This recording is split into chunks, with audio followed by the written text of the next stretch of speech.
नमस्कार, grand news में आप सभी का स्वागत है और मैं हूं के साथ पुरुषोत्तम दुबे। अब मेरे साथ देखिए राजधानी सहित प्रदेश से जुड़ी हुई खास खबरें। खबरों का सिलसिला शुरू कर उससे पहले एक नजर आज की हेडलाइंस पर। हिंदू पूजन स्थल पर हिंदुओं के अधिकार के लिए कोर्ट में न्यायिक लड़ाई लड़ने वाले सुप्रीम कोर्ट के अधिवक्ता विष्णु शंकर जैन छत्तीसगढ़ के दौरे पर पहुंचे न्यायधानी, जहां शामिल हुए एक शाम हिंदुत्व के नाम कार्यक्रम में। केंद्र सरकार द्वारा जारी यूनिफाइड पेंशन स्कीम को लेकर रेलवे ने की वार्ता। बिलासपुर रेल मंडल के 13,000 कर्मचारियों को मिलेगा लाभ। आज श्री कृष्ण जन्माष्टमी, कृष्ण मंदिरों में हो रही विशेष पूजा अर्चना। भक्तों ने किया भगवान श्री कृष्ण का विशेष श्रृंगार। रविवार सोमवार की दरमियानी रात पुराना बस स्टैंड में हुआ एक युवक का कत्ल। शराब अहाते में हुआ विवाद ने खोले कई पोल। बिलासपुर की महत्वपूर्ण खबरों एवं गतिविधियों को जानने के लिए हमारे ग्रैंड न्यूज चैनल के फेसबुक पेज और यूट्यूब चैनल को सब्सक्राइब, लाइक, फॉलो, शेयर जरूर करें।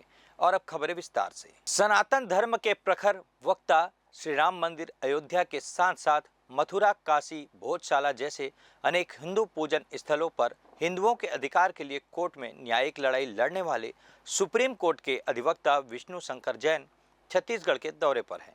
इसी बीच आज वे बिलासपुर पहुंचे। बिलासपुर में वे एक शाम हिंदुत्व के नाम कार्यक्रम में मुख्य वक्ता के तौर पर शामिल हुए, जिसमें उन्होंने हिंदू धर्म, चुनौतियां और संभावनाएं विषय पर लोगों को संबोधित किया। इस दौरान मीडिया से बात करते हुए विष्णु शंकर जैन ने कहा, देश में जितने भी हिंदू धर्म के धार्मिक स्थल हैं जिन पर कब्जा किया गया है, उन पर क्या लीगल फैक्ट्स है, इनकी जाँच की जा रही है। इसके अलावा देश में बहुसंख्यकों को दोयम दर्जे का बनने के लिए आखिर किन शक्तियों द्वारा बाधित किया जा रहा है, इस पर भी जांच किया जाना चाहिए। सनातन धर्म के बहुत सारे धार्मिक स्थल आज भी कब्जे में है और उनमें सनातन धर्म के लोग धार्मिक कार्य नहीं कर पा रहे हैं। यह बड़े दुख की बात है और कानून के प्रावधान के साथ उन्हें वापस लेना जरूरी भी है। व्याख्यान आज आप देने वाले हैं, किस विषय पर आधारित रहेगा? नहीं, मेरा जो फोकस है, केंद्र है मेरी बात का, उसमें काशी मथुरा के क्या लीगल फैक्ट्स हैं वो पहलू लोगों के सामने रखूंगा। इस केस में क्या क्या डेवलपमेंट्स हुए हैं अभी तक वो पहलू लोगों के सामने रखूंगा। और भी जो धर्म स्थान को मुक्त करने के लिए न्यायालयीन संघर्ष चल रहा है, चाहे वो भोजशाला हो, चाहे वो कुतुब मीनार हो, ताजमहल हो, साथ ही साथ विदिशा का जो मंदिर है उसके लिए जो बात हो, इन सारे विषयों पे लोगों के सामने बात रखूंगा। और जो कानूनी प्रावधान इस समय हिंदू समाज के खिलाफ हैं, जो इस समय ऑपरेट कर रहे हैं, जो इस देश में बहुसंख्यक समाज को दूसरे दर्जे का नागरिक बनने में मजबूर कर रहे हैं, उसके बारे में तथ्य लोगों के सामने। सर, क्या वजह है कि जो हिंदू है वो अपने ही देश में अपने ही धर्म स्थलों के लिए लड़ाई लड़ रहे हैं? उसका सबसे बड़ा कारण ये है कि places of worship act 1991 Congress government ने, नरसिम्हा राव सरकार ने इनैक्ट किया था और वो एक बहुत बड़ा गतिरोध बना रहा, जिसकी वजह से लोगों के अंदर जो चिंता और चेतना है एक पर्टिकुलर प्लेस को लेके, उसके लिए एक ऐसा माहौल बनाया गया कि इसके लिए आप लीगल तौर पे बात नहीं कर सकते। तो अब वो चेतना लोगों के अंदर आई है। प्लेसेस ऑफ वर्शिप एक्ट की कमर तोड़ने का हमने काम किया है और मुझे पूरी उम्मीद है कि आगे आने वाले समय में प्लेसेस ऑफ वर्शिप एक्ट भी निरस्त होगा और ये सारे धर्मस्थान मुक्त भी होंगे। सर, मथुरा में कृष्ण जन्मभूमि में हम मंदिर कब तक देख पाएंगे? बहुत जल्दी, काफी तेजी से काम चल रहा है। इसका ओरिजिनल ट्रायल इलाहाबाद हाईकोर्ट में हो रहा है और मुझे पूरी उम्मीद है कि एक साल से 1 साल 6 महीने के भीतर ये केस का निपटारा बहुत जल्दी हो जाएगा। केंद्र सरकार ने अपने कर्मचारियों के लिए यूपीएस यानी यूनिफाइड पेंशन स्कीम लागू कर दी है। स्कीम के तहत जिन कर्मचारियों को नौकरी की अवधि 25 साल और 10 साल पूर्ण हो चुकी होगी, उन कर्मचारियों को इस यूनिफाइड पेंशन स्कीम का लाभ मिलेगा।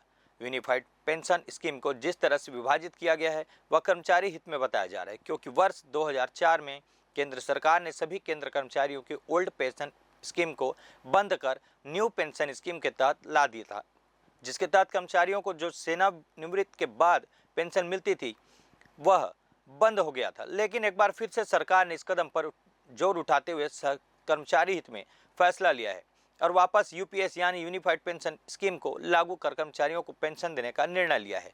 इस संबंध में सोमवार को बिलासपुर रेल मंडल में पत्रकारों को संबोधित करते हुए सीनियर डीपीओ अंशुमान मिश्रा और सीनियर डीजीएम पूनम चौधरी ने कहा कि केंद्र सरकार ने पेंशन योजना में जो मुख्य विशेषताएं बताई है उसमें सुनिश्चित पेंशन, सुनिश्चित पारिवारिक पेंशन, सुनिश्चित न्यूनतम पेंशन और महंगाई सूचक निश्चित पेंशन पर जोर दिया गया है। इस व्यवस्था के तहत कर्मचारियों के लिए यूपीएस और एनपीएस दोनों का विकल्प दिया गया है, लिहाजा कर्मचारी जिसे चाहे चुन सकते हैं। इस व्यवस्था के लागू होने से बिलासपुर रेल मंडल के अंतर्गत लगभग 13,000 रेल कर्मचारी काम करते हैं, जिससे इनका सीधा लाभ इनको मिल पाएगा। वहीं 5,000 ओल्ड पेंशन स्कीम के कर्मचारी हैं जिन्हें पूर्व से ही यह लाभ मिल रहा है। इस नए स्कीम से कर्मचारियों को अब सेवानिवृत्ति के बाद पेंशन की सुविधा होगी, तो वही कर्मचारियों को न्यूनतम पेंशन कम से कम 15,000 प्रदान किया जाएगा। 2004 के बाद जो एम्प्लॉय ज्वाइन किए हैं उनके पास अभी जो स्कीम था वो न्यू पेंशन स्कीम था, जिसमें उनके सैलरी से कुछ कंट्रीब्यूशन होता था, गवर्नमेंट के कंट्रीब्यूशंस रहते थे, जो पहले 10% था, फिर बढ़ के 14% हुआ और कल के अनाउंसमेंट का 18% हो गया है। और इसके विकल्प यूपीएस में आया है, दोनों में से कोई भी स्कीम वो चूज कर सकते हैं। एंड यूनिफाइड पेंशन स्कीम जो है बहुत अट्रैक्टिव स्कीम है। इसमें उनके पेंशन भी एश्योर्ड रहेगा।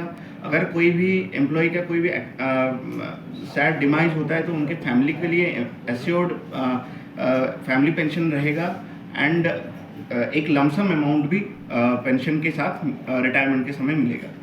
तो एंड इसमें एक डियरनेस रिलीफ का कंपोनेंट भी रहेगा। जैसे हमारे सैलरी में भी समय में डीए आता रहता है ताकि महंगाई को हम लोग टैकल कर पाए, उसी हिसाब से पेंशन के साथ भी एक महंगाई का राहत मिलेगा, जिससे महंगाई का असर पेंशन पे ना आए। केंद्र सरकार के द्वारा यूनिफाइड पेंशन स्कीम को लागू करने के बाद ऐसा माना जा रहा था कि कर्मचारियों के लिए ओल्ड पेंशन स्कीम का एक बेहतर विकल्प होगा, लेकिन केंद्र कर्मचारी इस नई स्कीम से संतुष्ट नहीं है। उनका कहना है कि इसमें कई सारी विसंगतियां हैं जिसे दूर करने की जरूरत है। इस दृष्टिकोण से उन्होंने कहा कि सरकार इन पर सब व्यवस्थाओं को खत्म कर ओल्ड पेंशन स्कीम को पुनः लागू कर दे, जो कर्मचारी के हित में है। उनका कहना है कि नई पेंशन स्कीम को लेकर लगातार विरोध किया जा रहा है, तो वही सरकार अब जो नई व्यवस्था लेकर आई है उसे कर्मचारियों को खास फायदा नहीं मिलेगा। हालांकि अभी कर्मचारी सरकार के नियम और शर्तों का इंतजार कर रहे हैं, क्योंकि इस नई यूनिफाइड पेंशन स्कीम को 1 अप्रैल 2025 से लागू किया जाएगा। उसके बीच कर्मचारी सरकार के पूरे नियम और शर्तों का अध्ययन करेंगे।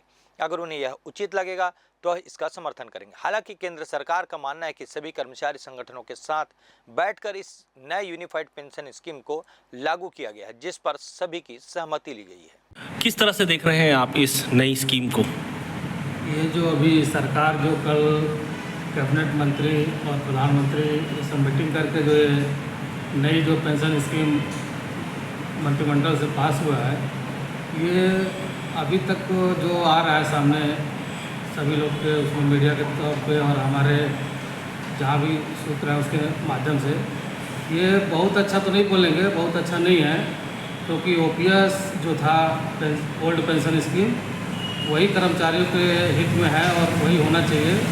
लेकिन एनपीएस से कुछ अच्छा है, लेकिन फिर भी इसको हम एक्सेप्ट कर्मचारी नहीं कर रहे हैं और हम मांग कर रहे हैं सरकार से कि ओल्ड पेंशन स्कीम भी होना चाहिए सभी कर्मचारियों के। ये जो यूपीएस जो सरकार लेके आई है, आप रेल कर्मचारी हैं, कितने संतुष्ट हैं इससे? देखिए, जो यूपीएस यूनिफाइड पेंशन स्कीम जो भी मंत्रालय से सूचित किया गया है और हमारे दोनों फेडरेशन भी उसमें सम्मिलित थे, बहुत अच्छा तो नहीं है कर्मचारी के हित में। जो ओपीएस के लिए हमारा डिमांड था वो आज भी है, कल भी रहेगा, हम ओपीएस को ही लेके चल रहे हैं। मगर जो आज लड़ाई के बाद जो हमको ये मिला है, ये समझ लीजिए थोड़ा बहुत हमको संतुष्टि के लिए दिया गया। फिर भी हम सरकार से जरूर इसका डिमांड रखेंगे और हमारा डिमांड भी वही है कि ओपीएस ही होना चाहिए, जिसमें हर साल जो डीए का बढ़ोतरी होता जाएगा, जिसका लाइफ टाइम, मान लीजिए एक रेलवे एम्प्लॉय जब रिटायरमेंट के बाद 20 साल 25 साल जिंदा रहता है, तब तक वो जिएगा जब तक उसका डीए बढ़ता रहेगा, उसका पेंशन भी बढ़ता रहेगा। यहाँ पे उसका पेंशन एक टाइम जा कर के फिक्स हो गया, वो जो फिक्स होगा और आपका मार्केट रेट के साथ में वो कॉम्प्रोमाइज़ नहीं हो सकता कभी।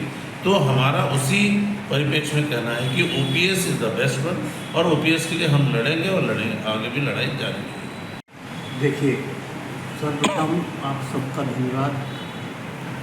अभी मीडिया में नेशनल लेवल पर इसकी खूबियाँ बताई जा रही हैं। मेरा व्यक्तिगत ये कहना है, ऐसी एनपीएस के लिए भी मीडिया में चला न्यू पेंशन स्कीम मिलता है, जब आदमी रिटायर होगा तो करोड़पति बन जाएगा, ये सब कहा। साथ ही साथ सरकार की जो किसान नीति थी उसकी भी बहुत बखान की। आखिरकार किसान नीति भी इनकी ढही और अभी ये जो बीच का रास्ता निकाले हैं, देखिए सरकार खुद बोल रही है कि ये बीच का रास्ता है। इसका मतलब यही है कि एनपीएस तो अच्छा था ही नहीं कर्मचारियों के लिए, और ये भी जो है ये समझ लीजिए आपको खाने को बुलाया है लेकिन नाश्ता आपको दे रहा है। तो मैं यहाँ समझता हूँ कि ये एक सिर्फ छलावा है, होना जाना कुछ नहीं है। जैसा रिश्ता कर्मचारी इस सरकार में रिश्ता चला आ रहा है, रिश्ता ही रहेगा, भले ही कुछ कहे। अभी 4 दिन देखिए, अभी पूरी बात सब सामने भी नहीं आई है, हम लोगों ने को भी पूरी बात मालूम नहीं है कि इसकी अच्छाई क्या है, बुराई क्या है। लेकिन हाँ, ये ज़रूर बोल सकता हूँ मैं कि जो एनपीएस लोग टोटली लागू नहीं करेंगे, नहीं ख़त्म करेंगे बोले थे, तो सरकार कहीं ना कहीं कॉम्प्रोमाइज़ की स्थिति में है, कहीं ना कहीं दबाव में है। और बहुत अच्छी बात तो नहीं कहेंगे, फेडरेशन को भी सोचना है कि जिस मुद्दे पे हमने राष्ट्रीय स्तर पर लड़ाई लड़ा ओपीएस के लिए, ओपीएस ही बेस्ट है, ये गवर्नमेंट को भी मालूम है, कर्मचारी लोगों को भी मालूम है, और इस पर कोई बुराई नहीं है। आदमी अपने हक के लिए बोलना छोड़ना भी नहीं चाहिए और मांगते रहना चाहिए। हमारी भी मांग ओल्ड पेंशन की रहेगी। धन्यवाद। बिलासपुर पुराना बस स्टैंड के पास शराबखोरी के दौरान हत्या करने का मामला सामने आया है। यह पूरा मामला तारबहार क्षेत्र का है, जहां शराब पीने के दौरान आपस में 2 लोगों के बीच हुए विवाद में बोतल तोड़कर एक शख्स ने दूसरे शख्स के गले में वार कर दिया, जिससे लहूलुहान हुए युवक की मौके पर ही मौत हो गई। आपको बता दें कि पूरी घटना रविवार की रात करीब 11:15 की है, जिसकी सूचना मिलते ही बिलासपुर पुलिस अधीक्षक रजनेश सिंह और क्षेत्र के आला पुलिस अफसर मौके पर पहुंचे और आसपास के लोगों से हत्यारों की पतासाजी करने में जुट गए। चंदुआ भाटा में रहने वाले राहुल सिंह निजी संस्थान में काम करते थे। रविवार की रात वे अपने कुछ दोस्तों के साथ पुराना बस स्टैंड की ओर गए हुए थे। वहां पर वे अपने दोस्तों के साथ बैठकर शराब पिए। इस दौरान किसी बात को लेकर उनका एक युवक के साथ विवाद हो गया था। विवाद के दौरान युवक ने शराब की बोतल तोड़कर राहुल के गले में वार कर दिया था। इससे राहुल लहूलुहान होकर वहीं पर गिर गया। गले में वार के कारण राहुल ने वहीं पर तड़प कर अपना दम तोड़ दिया। इधर आसपास के लोगों ने घटना की सूचना पुलिस को दी। जब तक पुलिस वहां पहुंची, लोगों की भीड़ लग चुकी थी। इधर भीड़भाड़ वाले क्षेत्र में हुई हत्या की जानकारी लगते ही जिले के एसपी रजनेश सिंह और पुलिस के अधिकारी भी मौके पर पहुंच गए और हत्यारे की तलाश में जुट चुके। सर, ये बस स्टैंड में एक हत्या का मामला सामने आया है। ये घटना हुई है, जैसा कि देख रहे हैं हम लोग, जो देखने से घटनास्थल स्पष्ट हो रहा है कि कांच की बोतल टूटी है और उसी बोतल से ऐसी संभावना है। और जो 1-2 चक्षुदर्शी हैं उनके द्वारा ये बताया गया है कि 2 लोग थे यहाँ पर, उनके बीच में झगड़ा हुआ है और एक उधर भागा है और एक इधर भागा है। तो इधर जो भागा है वही मृतक है और जो मारने वाला है वो गया है। तो किसी कारण से ये हुआ है और इसको अभी हम लोग देख रहे हैं। सुबह तक निश्चित रूप से इसमें आरोपी, क्योंकि बगल में शराब दुकान है सर, और ऐसे में असामाजिक तत्वों का जो जमावड़ा यहाँ पे लग रहा है, किस तरह से खाली कराया जाएगा? यहाँ पर ये अहाता, जो शराब का अहाता है, और यहाँ ये पूरा स्पेस वही है। तो पुलिस लगातार पेट्रोलिंग तो करती है, लेकिन चूँकि शराब के लिए यहाँ आता बना हुआ है, तो उसमें ये लोग शराब पीते हैं और उसके बाद नशे में लड़े होंगे। तो निश्चित रूप से किस कारण से झगड़ा हुआ है वो हम लोग देखेंगे और उसको पकड़ेंगे आरोपी। अब वक्त हो चला एक छोटे से ब्रेक का, तब तक आप बने रहिए ग्रैंड न्यूज पर।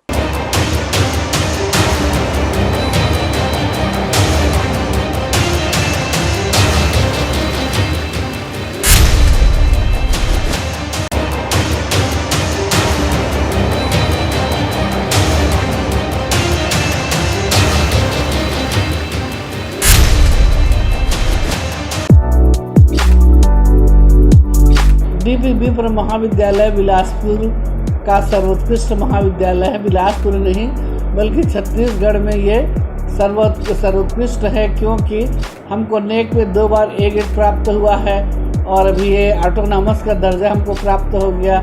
यहाँ पर शिक्षा की दृष्टिकोण से, लाइब्रेरी की दृष्टिकोण से और स्पोर्ट्स की दृष्टिकोण से NCC विशेष ये सबसे अच्छा, सर्वाधिक अच्छा महाविद्यालय है। यहाँ साइनेक्स मिलेनियम का आयोजन लगातार 20 वर्षों से हो रहा है, जिसमें 15 मॉडल को पेटेंट किया जा चुका है और 5 अभी पेटेंट के दौर में हैं। और सभी क्लास में स्मार्ट क्लास है और मेरिट की सूची में हमारे महाविद्यालय में से सर्वाधिक बच्चे मेरिट में रहते हैं। जनसंख्या के दृष्टिकोण से भी यहाँ लगभग 5000 बच्चे रेगुलर प्रवेश लिए हैं और 5000 प्राइवेट बच्चे परीक्षा देते हैं। और यहाँ पर समृद्ध लाइब्रेरी है, समृद्ध प्रयोगशाला है और अभी और 7 नए विषय हमको स्वीकृत हुआ है, जिसमें बीपीएड है, बीलिव है और बायोटेक्नोलॉजी में एमएससी है और एमएसडब्ल्यू है और संस्कृत में यूजी में और बहुत सारे हमारे क्लास के लिए स्वीकृति मिला है। और हम पढ़ाई में कमज़ोर जो छात्र उसके लिए अतिरिक्त क्लास लगाते हैं। जो दूर दराज से आए हुए पिछड़े क्षेत्र से जो बच्चे हैं उनके फीस में हम छूट भी देते हैं और हमारे महाविद्यालय में विभिन्न प्रकार के लगभग 25 से 30 प्रकार की छात्रवृत्ति दी जाती है। जो या तो खेल के क्षेत्र में अच्छा हो बच्चा या पढ़ाई के क्षेत्र में बहुत अच्छा जिसका प्रदर्शन हो, हम छात्रवृत्ति प्रदान करते हैं। और हमारी लाइब्रेरी में लगभग 50,000 पुस्तकें हैं। तो सुबह 8 बजे से लेकर के 5 बजे शाम तक लाइब्रेरी खुली रहती है, जिसमें निःशुल्क हमारे बच्चे आके पढ़ सकते हैं। संगीत है, कराटे है और योग की निःशुल्क शिक्षा दी जाती है। और जितने बच्चों के व्यक्तित्व विकास के लिए होना चाहिए, हमारे एलुमिनी के विद्यार्थी हमारा साथ देते हैं और उनके सहयोग से महाविद्यालय में अनुशासन बना रहता है। उत्कृष्ट यहाँ का सांस्कृतिक कार्यक्रम होता है और हर साल हम मोटिवेट करने के लिए बच्चों को अच्छे से अच्छे लोगों को बुलाते हैं। जैसे लगातार हमने कुमार विश्वास जी को बुलाया, सुरेंद्र दुबे जी को बुलाए, मीर अली मीर जी को बुलाए और पहले से ही विमल मित्र जी आए थे, हरिवंश राय बच्चन आए थे, यज्ञ जी आ गए हैं, महादेव वर्मा जी यहाँ पर आ गए हैं, शिवमंगल सिंह सुमन आ गए हैं, विद्यानिवास मिश्र जी आ गए हैं। तो हमारा उद्देश्य बच्चों को वैज्ञानिक दृष्टिकोण प्रदान करना, प्रौद्योगिकी के क्षेत्र में आगे बढ़ाना और कौशल उन्नयन के लिए भी हम अलग अलग क्लास लगाते हैं। हम वैल्यू एडेड कोर्स भी चला रहे हैं और इस साल हम लोग नई शिक्षा नीति के लिए जो सरकार का प्रॉस्पेक्टस है उसको पूर्ण रूप से फॉलो करने के लिए तैयार हैं, जिसमें 4 ग्रुप है, कोर ग्रुप है, जेनेरिक ग्रुप है, वैल्यू एडेड ग्रुप है और स्किल डेवलपमेंट ग्रुप है।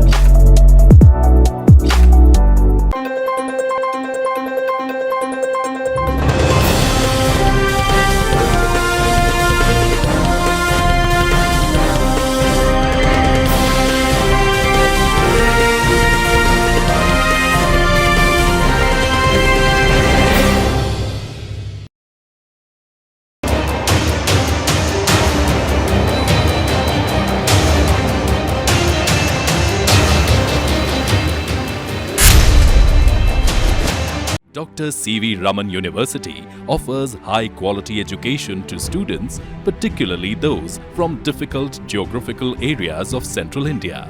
The flourishing 70-acre campus boasts of more than 120 state-of-the-art laboratories, smart classrooms, research centers, and a plethora of on-campus facilities that provide easy access. Dr. C.V. Raman University.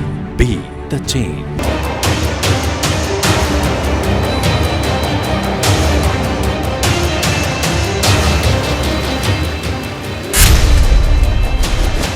Break के बाद आप सभी का स्वागत है। इस समय पूरा देश श्री कृष्ण जन्माष्टमी के रंग में डूबा हुआ है। यही वजह है कि हर ओर कृष्ण जन्माष्टमी की धूम देश भर के साथ साथ बिलासपुर में भी नजर आ रहा है। श्री कृष्ण जन्माष्टमी पर जगह जगह मटकी फोड़ कार्यक्रम आयोजित हो रहे हैं। इस कड़ी में डीपी कॉलेज चौक पर बिलासपुर युवा दल के तत्वाधान में मलखम दही हांडी प्रतियोगिता का आयोजन किया गया, जहां सबसे पहले आयोजन समिति ने भगवान श्री कृष्ण की पूजा अर्चना कर प्रतियोगिता की। श्री कृष्ण जन्माष्टमी के अवसर पर आयोजित मलखम दही प्रतियोगिता का दूसरा वर्ष है, जिसमें प्रथम पुरस्कार 11,000 व शील्ड, द्वितीय पुरस्कार साइकिल और तृतीय पुरस्कार नगद एवं गिफ्ट आइटम रखा गया है। प्रतियोगिता में काफी संख्या में युवाओं ने भाग लिया, जिनके बीच प्रतियोगिता से ज्यादा उत्साह का माहौल देखा गया और दही हांडी को फोड़ने हुए उत्साह के साथ युवक शामिल होते नजर आए। नंद के आनंद भयो जय कन्हैया लाल की। आज कृष्ण जन्माष्टमी के मौके पर हर तरह का माहौल भक्तिमय से रमा हुआ है। श्री कृष्ण के जब जब असुरों के अत्याचार बढ़े तब तब भगवान ने पृथ्वी पर अवतार लेकर भक्तों की रक्षा कर सत्य और धर्म की स्थापना की है। भाद्रपद मास की कृष्ण पक्ष की अष्टमी तिथि की मध्यरात्रि को कंस का विनाश करने के लिए मथुरा में भगवान कृष्ण ने अवतार लिया था। इसलिए इस दिन को कृष्ण जन्माष्टमी या जन्माष्टमी का पर्व मानते हैं। इस बार श्री कृष्ण जन्म पर वैसा ही संयोग बन रहा है जैसा द्वापर युग में उनके जन्म के दौरान बना था। इस बार ग्रह, नक्षत्र और अष्टमी तिथि एक साथ 26 अगस्त की रात में मिल रहे हैं, जो बहुत शुभ संयोग माना जा रहा है। लिहाजा सोमवार को कृष्ण जन्माष्टमी के अवसर पर सुबह से ही भगवान कृष्ण की आराधना करने मंदिरों में लोग पहुंच रहे हैं। इस दौरान श्री कृष्ण मंदिरों में विशेष साज सज्जा के साथ भगवान कृष्ण को पालने में बैठाकर वहां पर अद्भुत दृश्य का नज़ारा दिखाया जा रहा है। भगवान को नए नए वस्त्र धारण भी कराए जा रहे हैं। देर रात भगवान कृष्ण का जन्म हुआ, जहां भक्तों ने भगवान श्री कृष्ण के दर्शन प्राप्त कर उनका आशीर्वाद प्राप्त किया। इस मौके पर मंदिरों में विशेष पूजा अनुष्ठान के साथ भोग भंडारण भी वितरित किया जा रहा है। श्री कृष्ण जन्माष्टमी है, किस तरीके से पूरे आयोजन सुबह से यहाँ हो रहे हैं? कृष्णाय वासुदेवाय हरे परमात्मने प्रणतक्लेशनाशाय गोविंदाय नमो नमः। है प्रगट कृपाला दीन दयाला। आज श्री लक्ष्मी नारायण मंदिर में प्रातः 6 बजे से भगवान का रुद्राभिषेक, तत्पश्चात श्रृंगार और जो है प्रातः जो है श्रृंगार के बाद जो है प्रसाद वितरण, सायंकाल महिला मंडली द्वारा भजन कीर्तन जो 12 बजे रात तक चलेगा। इसके पश्चात जो है भगवान श्री कृष्ण जी के प्रातुर्भाव महाआरती उत्सव, इसके पश्चात प्रसाद वितरण किया जाएगा। श्री लक्ष्मी नारायण मंदिर, दुर्गेश्वरा। आज बिलासपुर में यादव समाज द्वारा श्री कृष्ण जन्माष्टमी के पावन बेला के पूर्व संध्या में भव्य शोभा यात्रा निकाली गई है। बिलासपुर श्री हरिविष्णु जी के 9वें अवतार श्री कृष्ण जी के जन्मोत्सव को लेकर पूरे देश भर में तैयारी की जा रही है। घरों से लेकर गलियों तक कन्हैया के स्वागत की तैयारियां पूरी हो चुकी है। वहीं बिलासपुर में भी यादव समाज द्वारा जन्माष्टमी की पूर्व संध्या की शोभा यात्रा निकाली गई, जिसमें समाज के लोगों ने भगवान कृष्ण के जन्म से पहले जमकर उत्सव मनाया।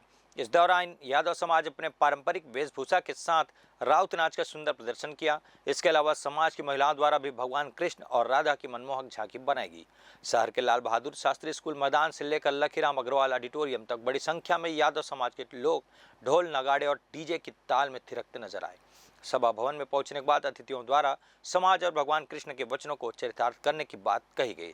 इस दौरान अलग अलग समाज के लोग और युवा बड़ी संख्या में मौजूद रहे। आज आप लोग देख रहे होंगे भगवान श्री कृष्ण के जन्माष्टमी उत्सव में कि किस प्रकार से यदुवंशी भाई शोभा यात्रा निकालकर भगवान श्री कृष्ण के जन्मोत्सव को मनाने का जो ये कार्यक्रम रखा गया है, भव्य शोभा यात्रा है, जिसमें राउत नाचा, राधा कृष्ण की जीवन झांकी, डीजे धुमाल, इसके साथ खुशियां मनाते हुए हम यदुवंशी रास्ते पर राउत नाच करते हुए जाएंगे और अपने कुल देवता को प्रसन्न करेंगे और सभी भारतवंशी को और पूरे देश में जितने भगवान श्री कृष्ण और हिंदू धर्म को मानने वाले सबको मैं बधाई देता हूँ। आज हम सबसे पहले कृष्ण जन्माष्टमी के पावन पर्व की पूरे प्रदेशवासी और देशवासियों को बहुत बहुत बधाई देते हैं। आज कृष्ण जन्माष्टमी महोत्सव यादव समाज के द्वारा बिलासपुर में जिस प्रकार से भगवान श्री कृष्ण का जन्म हुआ तो मथुरा गोकुल में उत्साह था, उस प्रकार का उत्साह आज हमारे बिलासपुर में है। और हम यदुवंशियों के द्वारा हजारों की संख्या में आज लाल बहादुर शास्त्री स्कूल से निकलकर जिस तरह से मथुरा गोकुल में दूध दही का सेवन हुआ, दूध दही की गंगा बही, उसी तर्ज में आज हम यादव समाज के लोग उत्साह के साथ दूध दही माखन मिश्री के साथ आज कृष्ण जन्माष्टमी उत्सव बिलासपुर में मना रहे हैं। अमित यादव, अध्यक्ष यादव समाज बिलासपुर। इस अवसर पर ये जो विशाल शोभा यात्रा है निरंतर हमारे बिलासपुर में बढ़ता ही जा रहा है। अब हम सबको पता है कि हमारे जो इष्ट देवता है कृष्ण भगवान, वो विश्व में सभी लोग मानने वाले हैं कृष्ण जी के। इसी क्रम में मैं बिलासपुर वासियों, प्रदेश वासियों को श्री कृष्ण जन्माष्टमी की इस अवसर पर बहुत बहुत बधाई देना चाहता हूं। और सभी युवा जो लगातार निरंतर साल दर साल बढ़ते जा रहे हैं उनका उत्साह, उन सभी युवाओं को भी बधाई देना चाहता हूं कि जो बिलासपुर में इतना सुंदर आयोजन हम सब सभी के सहयोग से हम लोग कर पाते हैं। इसके लिए सभी का आभार एवं धन्यवाद। और बहुत ही शांतिपूर्ण ढंग से हम लोग इस आयोजन को करते हैं हर साल। अभी हमारा समापन लखीराम ऑडिटोरियम में होगा। पुनः मैं बधाई देता हूं सभी को कृष्ण जन्माष्टमी की और बिलासपुर वासी एवं प्रदेश वासियों की सुख समृद्धि की कामना करता हूं। गौरी शंकर यादव, परिक्षेत्र अध्यक्ष। सोमवार को श्री कृष्ण जन्माष्टमी के अवसर पर शहर में जगह जगह मटकी फोड़ कार्यक्रम का आयोजन किया जा रहा है। युवाओं की टोली मस्ती और उमंग के बीच मटकी फोड़ने का आनंद लेते नजर आ रहे हैं। जगह जगह मटकी को फोड़कर एक उत्सव को धूमधाम की तरह से मनाया जा रहा है कि हर साल इसी तरह से श्री कृष्ण जन्माष्टमी के अवसर पर युवाओं की टोली एक समूह में इकट्ठा होकर इसी तरह से मटकी फोड़ में शामिल होती है और इस उत्सव को धूमधाम के साथ मनाती है। महाराष्ट्र के साथ अब छत्तीसगढ़ में भी दही हांडी फोड़ने को लेकर एक अलग ही उत्साह नजर आया है। जन्माष्टमी पे आप लोग मटकी फोड़ आयोजन कर रहे हैं, हर साल ये आयोजन होता है, कैसा उत्साह रहता है? हम जब छोटे थे, हमारे आरएसएस जो सीनियर हैं उनके द्वारा ये मटकी फोड़ने का कार्यक्रम चालू किया गया था, जो धीरे धीरे आज हमारी तीसरी पीढ़ी युवाओं की जो टोली है इस परंपरा को जीवित रखे हैं। और मुझे गर्व है कि हम सनातन धर्म को आगे बढ़ा रहे हैं। आज के समय में सनातन की ओर ना देख के आदमी पाश्चात्य की ओर जा रहा है, पर मुझे गर्व है कि हमारे युवाओं की टोली एक धर्म के प्रति आगे आ रही है। और कुछ लोग जो सनातन को गाली देते हैं, सनातन को मिटाने का प्रयास करते हैं, मैं आपको विश्वास देता हूँ जब तक हिंदू है, सनातन है, वो हमेशा था, आगे रहेगा। और जो सनातन को समाप्त करने वाले एक दिन स्वयं समाप्त हो जाएंगे। मैं आज भगवान की मैं कृष्ण जन्माष्टमी के पावन पर्व पर आज हमारी युवाओं की टीम की ओर से हार्दिक शुभकामनाएं और बधाई देता हूं। जय हिंद, जय भारत, जय श्री कृष्ण। सर्व क्षत्रिय समाज द्वारा आज कृष्ण जन्माष्टमी के अवसर पर सर्व यादव समाज द्वारा निकाली जा रही शोभा यात्रा का भव्य स्वागत किया गया। क्षत्रिय समाज के लोगों ने यादव समाज द्वारा निकाली जा रही शोभा यात्रा की सराहना की और साथ ही साथ इस तरह से यादव बंधुओं ने अपनी एकता प्रदर्शन किया है, यह काबिल तारीफ है। आपको बता दें कि आज श्री कृष्ण जी ने के जन्म दिवस के अवसर पर यादव समाज के लोगों ने बड़े ही धूमधाम के साथ लाल बहादुर स्कूल परिसर से लेकर बृहस्पति बाजार तक यात्रा निकाली है, जहां यादव समाज के लोगों ने अपना प्रदर्शन भी दिखाया और दोहे के साथ साथ जयकारा के नारे भी लगाए। जगह जगह इस शोभा यात्रा का भव्य स्वागत लोगों द्वारा किया गया। चौक चौराहों में इस रैली की भव्य स्वागत की गई, तो वहीं प्रताप चौक के पास सर्व क्षत्रिय समाज के लोगों ने आतिशबाजी के साथ इस शोभा यात्रा का भव्य स्वागत किया है। अभी शोभा यात्रा निकाली गई है यादव समाज के द्वारा। हर वर्ष की भांति इस वर्ष भी कृष्ण जन्माष्टमी के अवसर पर सर्व यादव समाज के द्वारा शोभा यात्रा निकाली गई थी। हर वर्ष की भांति इस वर्ष भी सर्व राजपूत क्षत्रिय समाज के द्वारा उनका स्वागत किया गया, उनका अभिनंदन किया गया। जन्माष्टमी का पर्व है, इस पावन पर्व पर पूरे बिलासपुर शहर से जो यादव समाज के लोग हैं उन्होंने एक भव्य यात्रा निकाली और हर वर्ष की बात इस बार भी सर्व राजपूत समाज द्वारा जो है, क्षत्रिय समाज द्वारा जो है, इनका भव्य स्वागत किया गया है और ये समाज की एकता का प्रतीक दर्शाने का काम किया गया है। इसलिए कार्यक्रम हर बार किया जाता है और सर्व क्षत्रिय समाज हर समाज का स्वागत इसी तरीके से उनकी यात्रा में करता है। बहुत बहुत धन्यवाद। क्या कहेंगे अभी जो बहुत ही हर्षोल्लास का विषय है कि हर साल की भांति इस साल भी सर्व यादव समाज के द्वारा भव्य और मन गदगद इसलिए होता है कि एकता में ही अनेकता है। मैं तो बहुत सभी यादव समाज के बंधुओं को बधाई देना चाहता हूं कि सनातनी जो परंपरा चली आ रही है, गौवंश और हमारे श्री कृष्ण भगवान के जो वंशज हैं उन्होंने आज एकता दिखाई। एकता में मतलब इतना शानदार आयोजन, उनको सबको धन्यवाद देता हूँ, बधाई। और जो हर साल हमारे राजपूत क्षत्रिय समाज के द्वारा इनका स्वागत किया जाता है हर समाज का, वैसे हमने इस साल भी उनका स्वागत किया। जय माधव, जय यादव, जय श्री कृष्ण। मैं करण सिंह ठाकुर, बजरंग दल, बिलासपुर। ये थी अब तक की तमाम खबरों का सिलसिला जारी रहेगा। अगले बुलेटिन में फिर मुलाकात होगी, तब तक के लिए मुझे और मेरी टीम को इजाजत दीजिए। नमस्कार।